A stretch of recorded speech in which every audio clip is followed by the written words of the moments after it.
20 years ago today, American forces began a military operation in Iraq, the second war against Iraq. The first was Operation Desert Storm.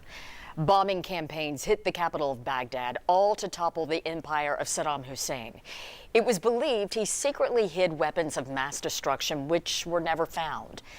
And all, the war lasted nearly 8 years and cost around 4,400 U.S. servicemen and women their lives. In the years since, much has changed. But for those who lived through it, life has never been the same. John Becker talked with one of them. Tennessee State Senator Richard Briggs has witnessed war and its cost.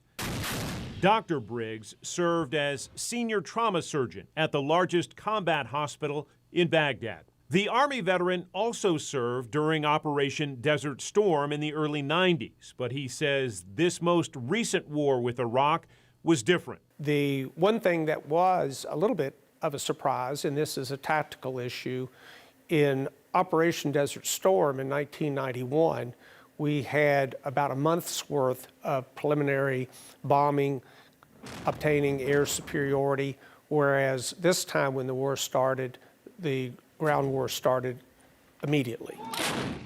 And Dr. Briggs recalls treating a steady stream of trauma patients. We would have huge car bombs that would go off in Baghdad, and the green zone was right in the downtown part of Baghdad. We would have so many people that would come in, we'd literally have to line them up in the hallways.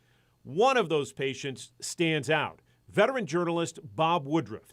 The ABC News anchor and his photographer almost died in a roadside bomb blast. But it was a tremendous explosion, and it blew the helmet off his head, and both he and his cameraman suffered substantial head injuries. Dr. Briggs worked quickly to stabilize that journalist, in part pulling gravel lodged in his neck.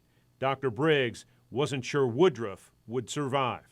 I assisted the neurosurgeon that we had at the hospital on completing the operation on his head and really on his brain also, because a good portion of his skull on the left-hand side had been blown away. I had gotten in contact with his wife by satellite phone and told her to expect the worst. Bob Woodruff endured extensive surgeries and therapy back at Bethesda Naval Hospital in the U.S. In the 17 years since that blast and his injury, Bob Woodruff has thrown himself back into work, traveling the world, sharing stories.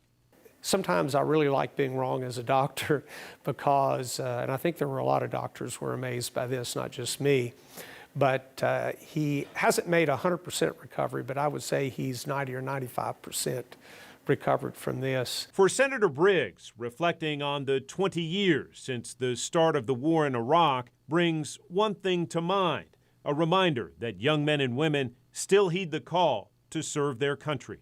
Even as we get right now to the 20-year anniversary when we went into Iraq, we have to remember that we still have young people that weren't even born 20 years ago when we went into Iraq that are in uniform today protecting us. Dr. Briggs even went with Woodruff's wife, Lee, to speak at conferences around the country. We will have more on 20 years since the start of the war in Iraq coming up later this week on 10 News.